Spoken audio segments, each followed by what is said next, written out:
If you would have met me 10 years ago and told me that one day I'd willingly be a morning workout person who's accomplishing most, if not all of her health goals, I would have laughed in your face. I was always the person running late. I was the person hitting the snooze button. I was going about my day, work, school, insert season of life here. And I was the one who's like, I will work out after work. And then I never made it to the gym. I never could consistently stick with it. And with not being able to stick with my workouts, I consistently made kind of crappy health choices. And that's because research has shown time and time again, although any time of day working out is beneficial, morning workouts consistently beat out other times because we're able to stay consistent. It's a routine, and then you are going to feel happier, healthier, more energized throughout the day, and probably make better decisions as well, because why would you throw everything away after a great workout? Fast forward to today, and I have consistently been a morning workout person for the better part of a decade. And I attribute my consistent morning routine to really the reason I have stayed in shape, stayed happy, healthy, mentally sane as a mom and a business owner. There is a lot there. So today I'm going to walk you through the top 3 things that I attribute to my consistent morning workout routine and overall how I've managed to stay happy, healthy, and also find some moderation on the weekends. And after the 3rd tip, I'll also tell you a little bit of a bonus thing that I do that's really helped me not only keep consistent in my morning workouts, but also allow me to just show up more productively for my work, my family, and all the other things I like to accomplish. And if you don't know me, I'm Megan. I'm a certified personal trainer and I have a master's of health and chronic disease. And I get to help people accomplish their health and wellness goals, usually relating to their metabolism, whether it is weight loss, muscle gain, energy, hormones, you name it. And that's really what I do.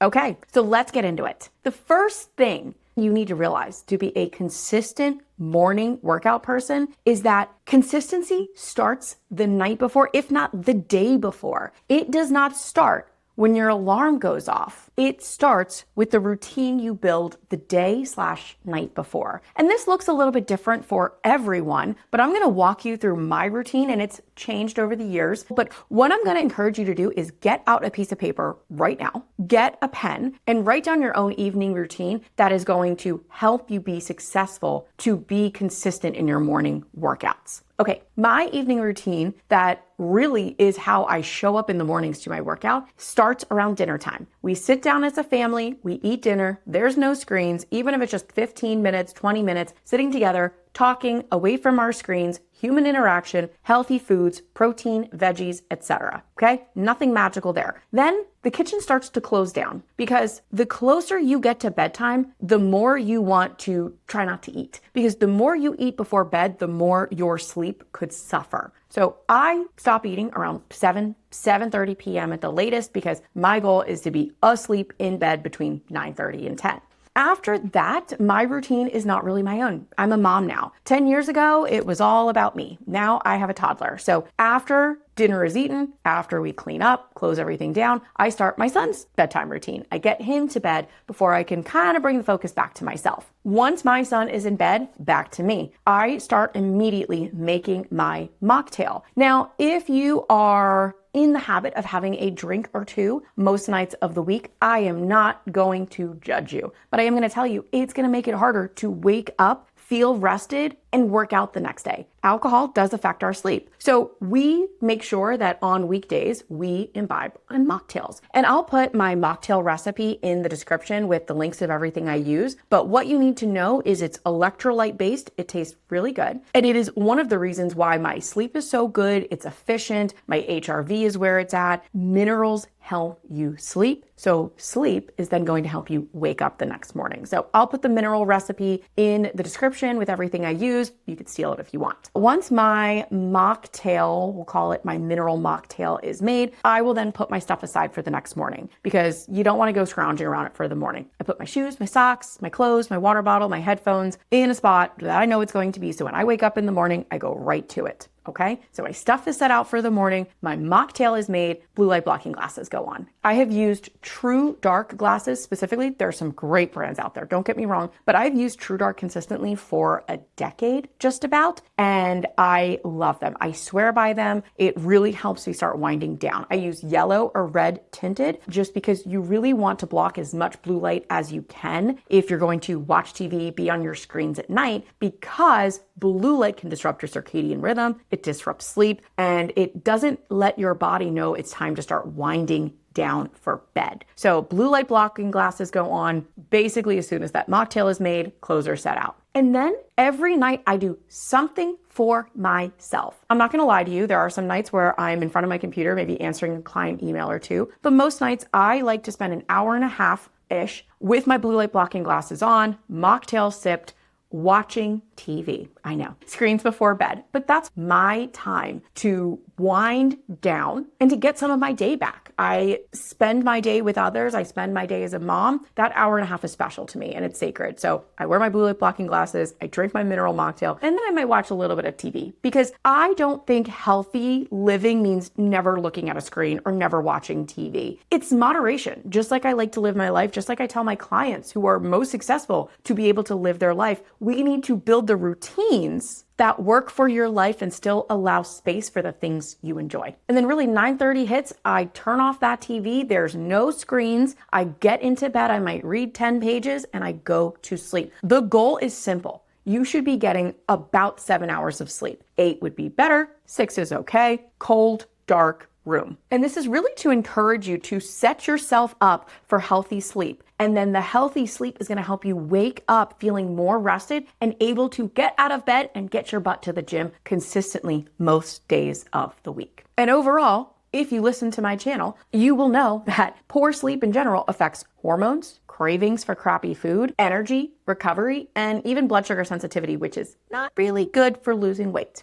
Okay? So protect your evening routine, create it, make it your own, get your butt to bed, and that's gonna help you wake up the next day. Now, the second thing I did to really set myself up for success and become a consistent morning workout person is I made the morning workouts the most enjoyable. And also, if you're enjoying this video, I'd love it if you subscribed. Every week, I share simple ways to make healthy living fit into real life and get you the results you want. Okay, so how did I do that? I was somebody who was waking up at 6 a.m. and getting her butt handed to her at CrossFit. No shade to CrossFit. It's a really intense workout, but that's not what I wanted to do at 6 in the freaking morning. So instead, I built the workouts that I wanted to do happen at 6 a.m. And again, I'll tell you what works for me. Choose what you like. If you like Pilates, if you like the CrossFit at 6 a.m., that camaraderie, good, do it. For me, I realized the harder I pushed, the more miserable I was at 6 a.m. That was not going to make me go there consistently. I had to create the workout in the morning that I looked forward to. At this moment, ask yourself, what is the workout that you're going to look forward to? And if you don't have the answer to that, I would encourage you to look at workout classes or trainers in the area that are going to motivate you and help you find the enjoyment in your workout, because you have to like what you're doing. I say it time and time again. If you hate what you're doing, you will not stick to it. Matter of time. So if you want to know what that looks like for me, it means 30 minutes strength training, supersets, circuits. I work the muscle groups I want to work. I don't neglect the other muscle groups, but most times I'm going to prioritize legs, glutes, hamstrings, quads, because I enjoy that challenge in the morning. And then I end it with 20, 30 minutes of cardio. So there's my hour workout in the morning. 30 minutes strength, 20, 30 minutes of cardio. In the spring and the summer, I'm taking my dog for a walk. I'm in nature. I'm listening to a podcast, talking with a friend, music, etc. I'm balancing my circadian rhythm with the sunlight. In the winter, I don't want to do that. So I'm probably walking on a treadmill, watching some TV, spinning on my own, listening to a new playlist. Make it what you like and experiment with your morning workouts until you find what you look forward to. Because at the end of the day, consistency creates the results you want, whatever that might be, losing weight, gaining muscle, insert health goal here, but enjoyment creates the consistency. So without that enjoyment every morning, you're not going to be consistent. Without the consistency, you are not going to get those results. Okay. The third thing that I really implemented, but still implement to this day, is I stopped relying solely on motivation. If you're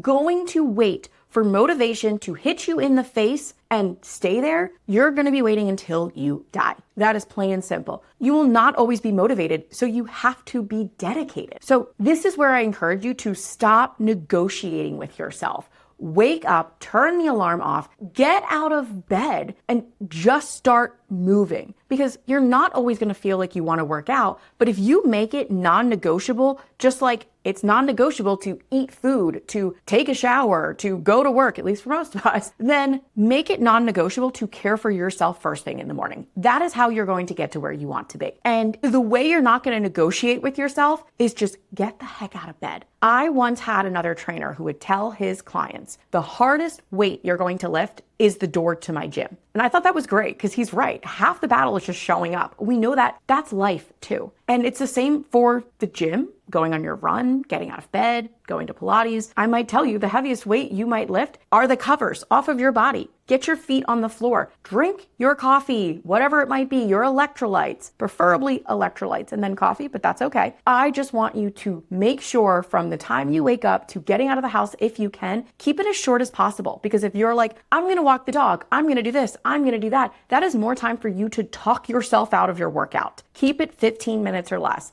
Get up, bathroom, drink, get your clothes on, get out the door. Because once you're standing, the battle's already been won. You're going to that workout. Okay, now my bonus tip. And this is one that is probably the most challenging, that is also the most rewarding. And that is stop touching your phone before you do other things in your life. I have seen some incredibly dedicated people fail because they wake up every morning and they're doom scrolling. The first thing they touch, they turn their alarm off, they start doom scrolling. Or before bed, they know they should be going to sleep, they set their alarm and they start doom scrolling. This is not how you want to approach consistent morning workouts. This is not how you want to approach life. And what happens is it's addicting. Social media is addicting. And this is no judgment because I make a living on social media. My clients come to me from social media. And if you're interested in health coaching, there's always the link in my description of my videos to talk with me and to see what that looks like. But ultimately, you touch your phone, you're giving your attention and the productivity away before you've even invested in yourself for that morning. So do not scroll. Do not check emails. I remind myself of this. Get what you have to do done first. That's getting up, getting to your morning workout. And then maybe some social media is the reward when you're cooling down, when you're done with your workout. You need to touch other parts of your life before you touch your phone. Okay? Spend time with your family, your loved ones. Work might even come before social media. This is a slippery slope, and I think we need to have more control around how we give our attention to our phone and social media before we give attention to other areas in our life. That comes second. I love social media. I think it's amazing, but you need to let other areas of your life come first. To wrap all of this up, I think you can see the most important thing is not just the morning workout. It's to become someone who's keeping the promise of being healthier to themselves. And the way you're going to do this is set yourself up the day before, the night before, get good sleep. Workouts you enjoy first thing in the morning. Who wants to wake up and hate what they're doing? Not me. And the third is just keep yourself dedicated. Make yourself a priority, make health a priority. And then put the phone down and focus on the other aspects of your life that need your attention first, okay? This is your reminder to show up differently for yourself, because when you show up differently for yourself and you pour into yourself and your health goals, you're gonna be happier. You're gonna be healthier. You're gonna show up for your family better. You're gonna show up for work differently. It's all going to come together, but you have to put yourself and your health goals first before you could show up as your best self for others. And I truly believe that. All right, guys, if this video helped you, I'd love for you to subscribe to my channel and tell me in the comments, what's the biggest thing that keeps you motivated in the morning? Thanks, guys.